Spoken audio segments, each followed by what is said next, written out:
pafund për të gjitha mesazhet që më keni çuar. Edhe jam shumë e mirënjohëse që ju e keni pëlqyer edhe episodin e dytë të realitetit sipas Enkit. Shpresoj që dhe episodi i tretë, sepse dhe sot do të kemi një temë shumë interesante, të paktën në vendvështrimin tim, do ta pëlqeni dhe do të marr përsëri ato mesazhet që më inkurajojnë sigurisht për të.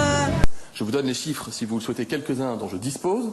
C'était une enquête que j'avais moi-même diligentée avant de quitter le ministère de la Santé, qui a été confirmée récemment par la Fédération hospitalière de France et qui va quand même montrer de quoi nous parlons aujourd'hui. Nous parlons sur l'ensemble du parc hospitalier public et privé de 600 infirmières qui aujourd'hui restent suspendues sur 240 000 infirmières salariées des hôpitaux. 600 sur 240 000. Nous parlons de 75 médecins et pharmaciens concernés par la suspension sur un total de 85 000 médecins et pharmaciens qui exercent. Et si vous me posez la question des EHPAD, ce sont 100 infirmières qui sont concernées par la suspension, c'est-à-dire en moyenne une infirmière pour 70 EHPAD. Donc, selon le porte-parole du gouvernement, l'hôpital va bien, circuler, il n'y a plus rien à voir. Ou comment passer de 15 000 suspendus à 600 en moins de 2 jours. La preuve en est que la 7e vague est terminée selon les dires des Playmobil.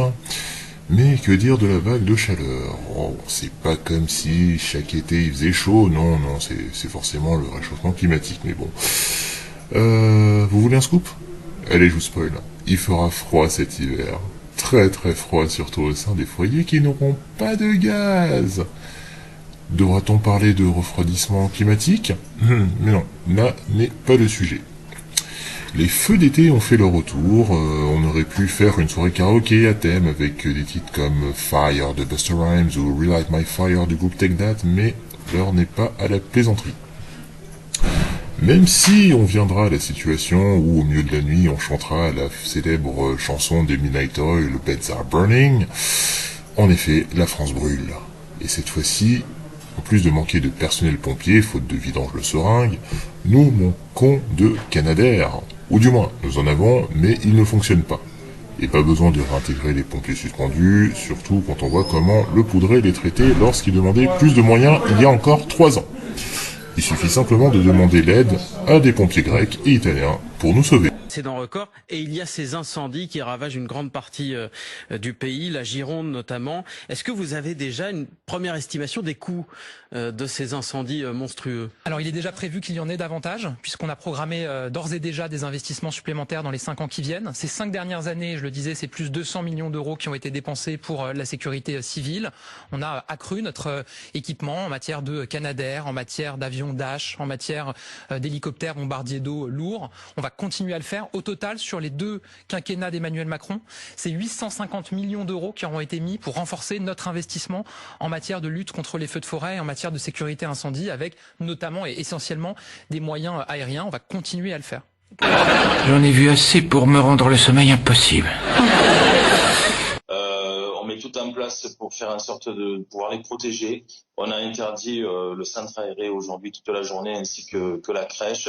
L'EHPAD et la résidence autonomie sont confinés et on est très très vigilant sur l'évolution de la situation parce que malheureusement l'expérience nous porte à penser que le feu peut de nouveau repartir. Jean-Christophe Daudet, ça fait, vous l'avez dit, 1 semaine que ça dure. On vous sent épuisé. Oui. Épuisé puis en colère parce que je touche du doigt les limites de l'action de l'État.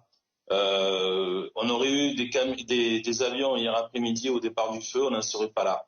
Donc aujourd'hui, je pense qu'on gère la pénurie des moyens en France et je suis en colère parce que on avait eu déjà des failles dans les services publics de santé, d'éducation, de justice, de police. Maintenant, on en a aussi sur la protection civile et je vais demander qu'une commission parlementaire soit déclenchée pour analyser les moyens de la protection civile en France parce que je pense que on a vraiment de grosses failles et de grosses difficultés.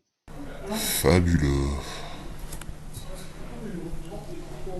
Një dashuri e madhe vjen dhe për ju, por sigurisht një putë dhe dashuri shumë e madhe është për gjithë ju që më suportoni dhe her pas here më tregoni edhe në një këshill, por të moderuar, një këshill të thënë bukur, sepse gjithmonë gjërat në çdo vend ka vend për përmirësim dhe gjërat mund të përmirësohen. Ju dua shumë, kalofshit mirë, shihemi të martën tjetër në orën 18. Bye.